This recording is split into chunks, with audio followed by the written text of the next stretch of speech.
selamat datang lagi di YouTube channel aku. Teman-teman PNS, video kali ini aku akan bahas beberapa hal mengenai beasiswa LPDP tahun 2023 dan beberapa pertanyaan yang sering diajuin ke aku, baik itu lewat komentar ataupun di DM Instagram. Tapi jangan lupa ya untuk subscribe, like, share, dan komen agar aku selalu termotivasi untuk membuat konten-konten bermanfaat buat kalian semua. Keep on watching! Pasti kalian udah tahu kan bahwa beasiswa LPDP ini udah mulai dibuka 25 Januari 2023. Nah, ini untuk yang tahap pertama. Walaupun video aku ya sedikit telat, tapi nggak apa-apa lah ya. Aku akan sharing sedikit hal-hal yang perlu diketahui buat kalian teman-teman PNS yang mau daftar beasiswa LPDP tahun ini. Yang pertama, ini LPDP lagi buka program baru dan menurutku ini cukup menarik banget. Yang pertama itu adalah beasiswa parsial. Nah, beasiswa parsial ini membagi skema pendanaan antara pihak LPDP dan si penerima beasiswa. Nah, gimana sih skema untuk pendanaannya? Jadi gini teman-teman, si penerima beasiswa ini dapat memilih dana yang dia akan tanggung. Boleh biaya pendidikan atau biaya pendukung. Nah, misalnya kalau teman-teman kita yang lolos ini, si penerima beasiswa memilih dana pendidikan, otomatis pihak LPDP itu akan menanggung dana pendukung seperti living allowance, settlement allowance, biaya visa, dan lain sebagainya. Nah, begitu juga sebaliknya. Kalau si penerima beasiswa ini memilih untuk dana pendukung, maka LPDP akan membiayai dana pendidikannya. Ada tapinya nih teman-teman. Jadi, penerima beasiswa ini tidak boleh sumber dananya itu berasal dari APBN atau APBD. Jadi, kalau terbukti menggunakan sumber dana dari APBN atau APBD, otomatis beasiswa dari LPDP ini akan dihentikan. Beasiswa baru yang menurutku juga cukup menarik adalah akhirnya LPDP itu buka program double degree teman-teman. Jadi buat teman-teman PNS, peluang kalian semakin terbuka untuk mendapatkan 2 gelar dari kampus yang berbeda. Dan kampus-kampusnya pun sudah ada daftarnya dari LPDP, kampus mana yang bekerja sama baik dalam negeri maupun luar negeri. Jadi kalian bisa cek di bukletnya baik yang beasiswa parsial maupun beasiswa double degree. Dan ini yang paling penting adalah beasiswa yang double degree ini juga bisa diikuti oleh beasiswa targeted PNS TNI Polri. Jadi nggak semua program beasiswa LPDP ini bisa tercover di beasiswa double degree ini. Jadi salah satu keuntungan juga ya buat teman-teman PNS kalau mau ikut program yang double degree ini. Oke, informasi yang kedua adalah hal-hal yang sering ditanyain juga ke aku.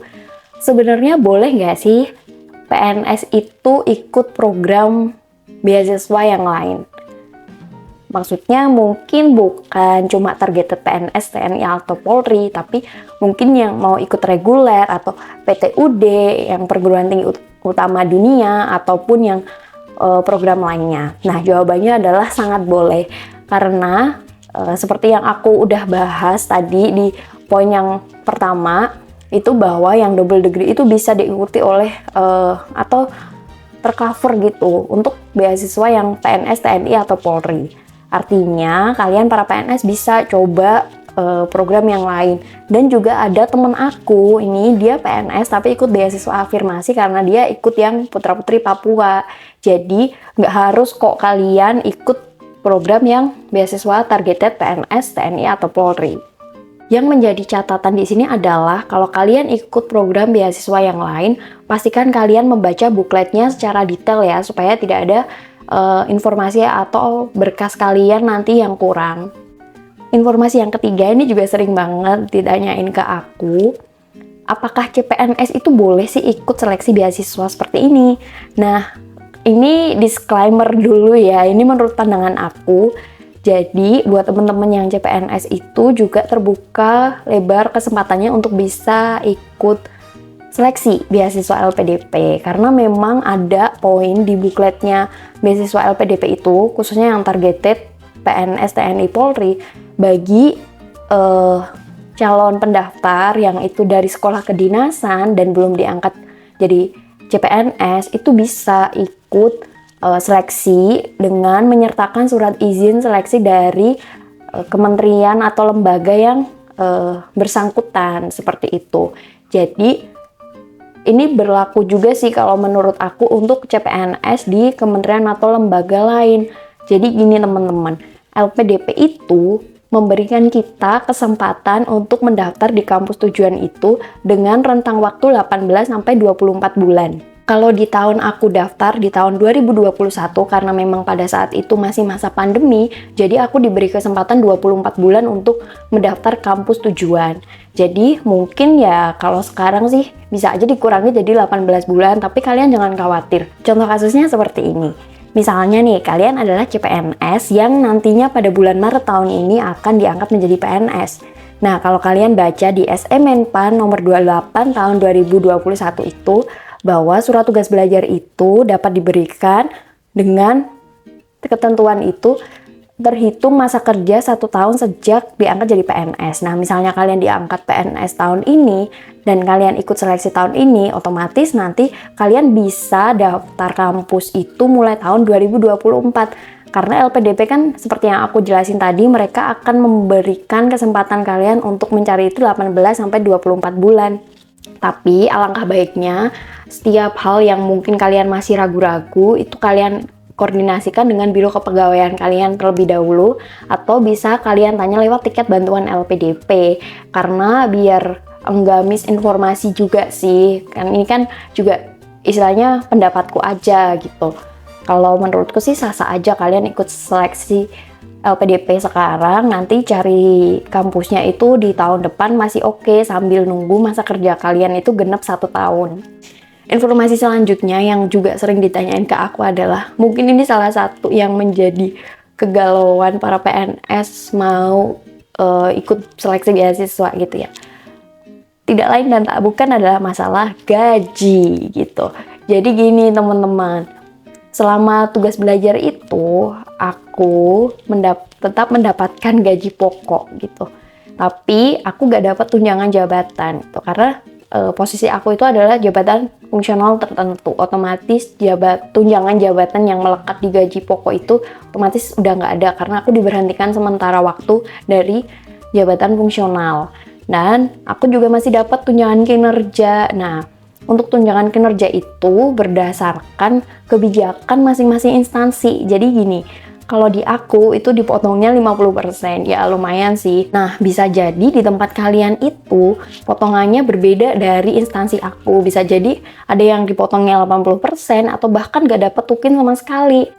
Kalau uang makan tentunya udah gak dapat ya. Jadi gini, yang kita dapat itu gaji pokok tanpa tunjangan jabatan yang melekat di gaji pokok sama tukin aja. Informasi terakhir, ini aku akan selalu ngingetin buat kalian bahwa LPDP itu kan beasiswa yang cukup ternama juga ya di Indonesia, dan banyak banget yang berlomba-lomba bersaing untuk mendapatkan beasiswa LPDP ini baik di dalam negeri maupun di luar negeri.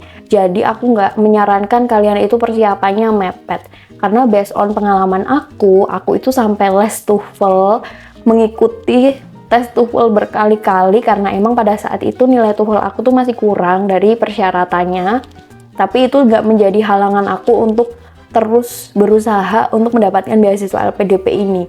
Dan aku juga rajin untuk ikut webinar-webinar yang membahas tentang beasiswa LPDP ini, baik dari penulisan essay, kemudian untuk wawancaranya seperti apa, sampai aku tuh latihan wawancara sama teman sekantor aku. Jadi aku sangat tidak menyarankan bahwa kalian itu tanpa persiapan atau asal nekat ataupun bikin essay komitmen kembali ke Indonesianya itu tanpa kalian punya visi misi yang jelas. Karena ketika kalian ikut LPDP ini, otomatis di awal itu kalian tuh udah punya goal kalian tuh mau apa setelah lulus dari kuliah nanti gitu. Dan kalian tuh kan dibiayai oleh negara ya, sudah seharusnya kan kalian bawa visi misi yang jelas agar nanti ketika nanti kalian lulus itu bisa langsung mengaplikasikan ilmu kalian kepada masyarakat.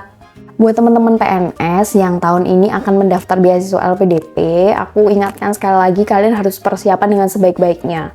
Nah, kalau aku sih karena dulu itu persiapannya itu bahkan 7 bulan sebelum beasiswa LPDP itu buka. Dan sekarang ini banyak banget kegiatan-kegiatan mentoring LPDP yang diadain oleh Mata Garuda, terus kemudian kayak komunitas-komunitas awardee LPDP itu kalian bisa ikutin, dan itu menurut aku kayaknya gratis deh.